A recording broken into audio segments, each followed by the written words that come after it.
And it was the preparation day of the Pesach week.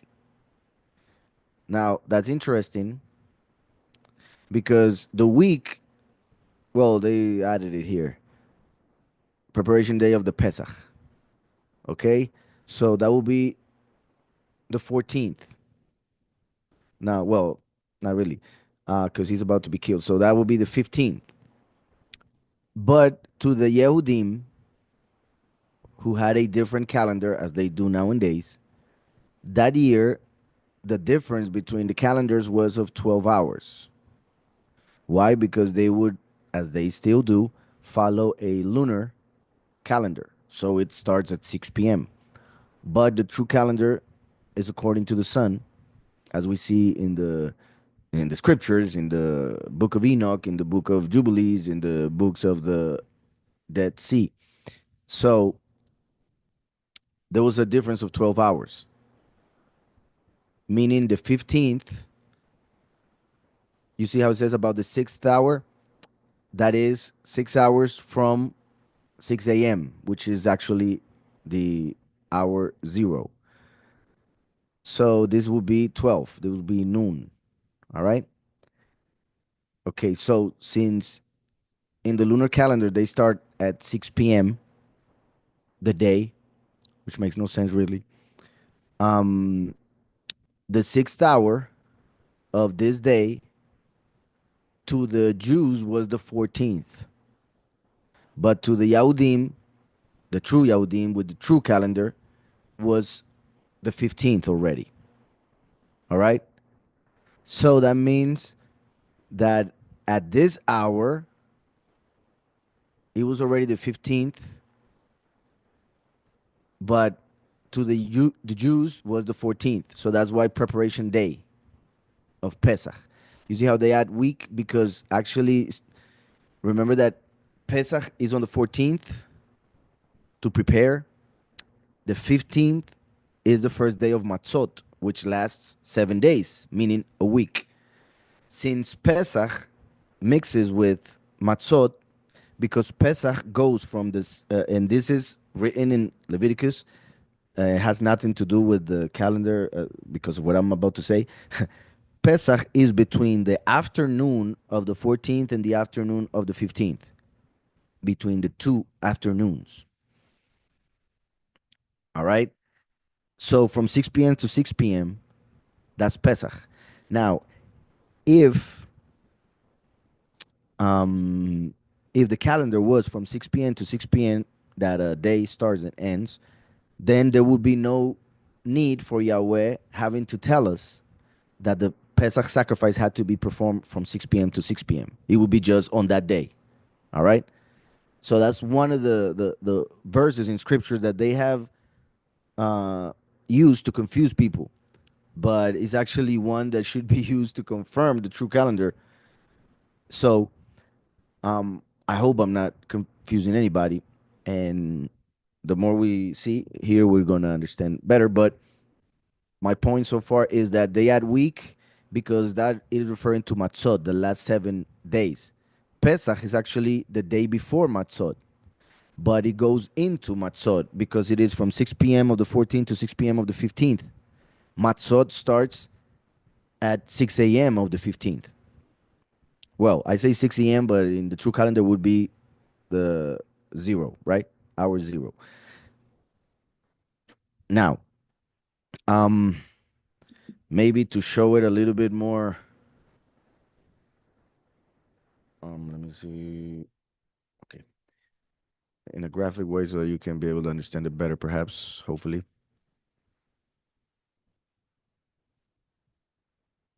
Although this will be in Spanish, so but I'll explain it. Okay, here's one. No, not that one. All right, so you see here, this is I'll translate. Exodus 12:6 is saying regarding the lamb, you will keep it until the 14th of this month, and you will sacrifice it.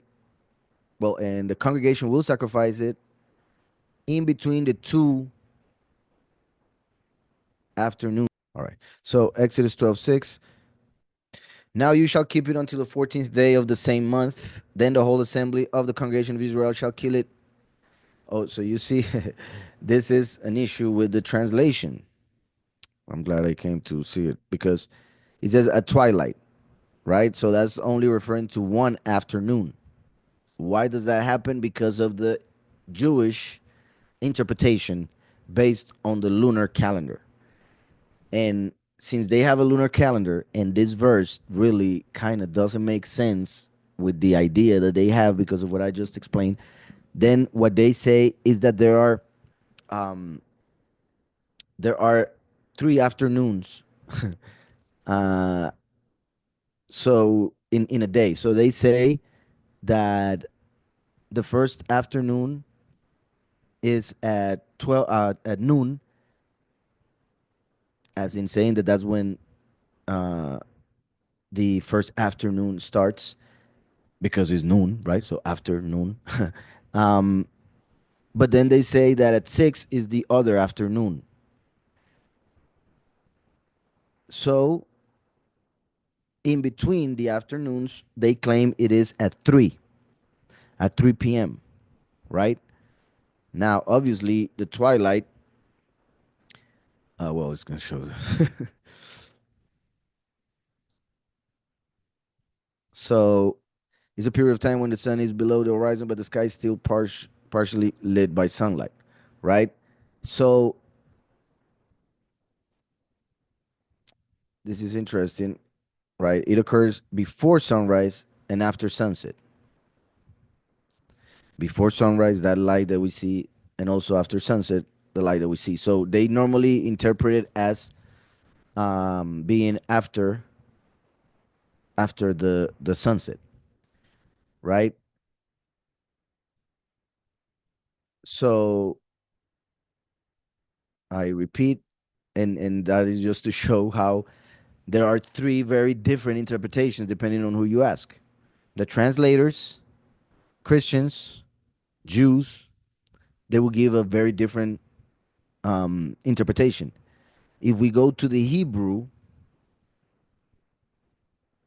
it says, and it will be to you, and when you will keep it until the 14th day of the month, this, of this month.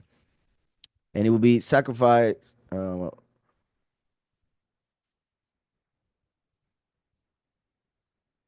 by the whole congregation of Israel in between, Bein, in between Ha'arbaim, in between. Now let me go here, just so that you see that I'm not making things up.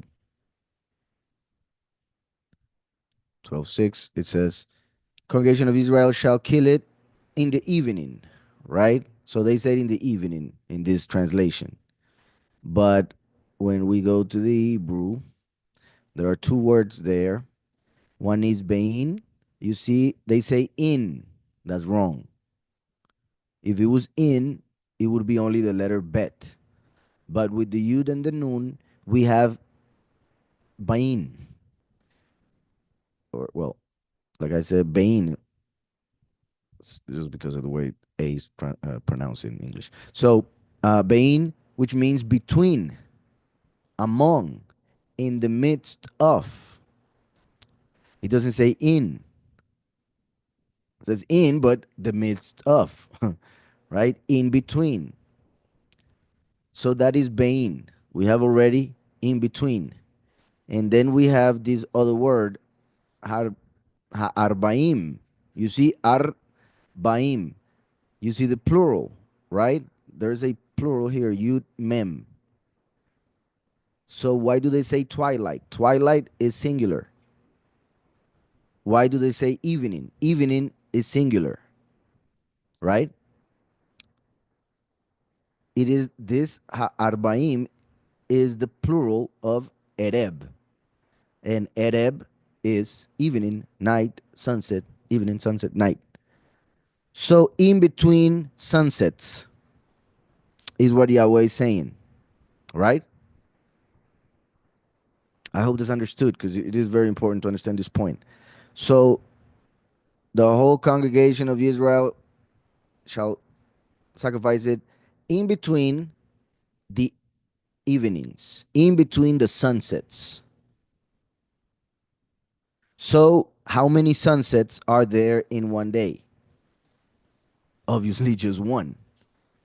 So, if it's saying, you shall keep it until the 14th day, that starts at the what we would call nowadays 6 a.m., on the 14th day of the same month. Then the whole assembly of the congregation of Israel shall kill it in between the evenings. So, what evenings?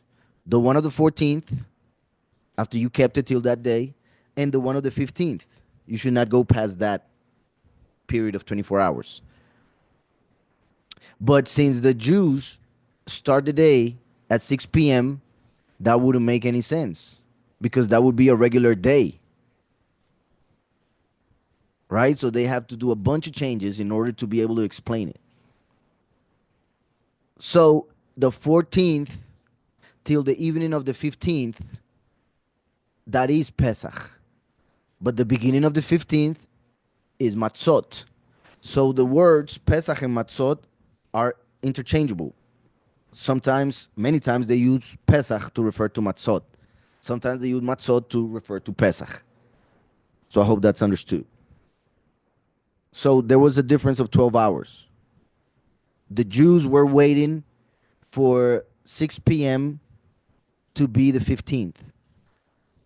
But Yahushua already knew that it was the 15th because he celebrated, he ate the lamb with his disciples the night before that, right? Before he was captured, he was eating the Pesach with the disciples. If that day was not Pesach, then why did he do it? Why did he do Pesach before the Jews? The Jews were waiting to do Pesach after they killed him, right? So that shows that there were different calendars for Mashiach and for the Jews. So Yahushua ate the Pesach after the evening of the 14th and was killed before the evening of the 15th. So he fulfilled the entire Pesach by celebrating it and by being killed as the lamb. Both happen in between the two evenings. I hope that's understood. So he was fulfilled according to the law.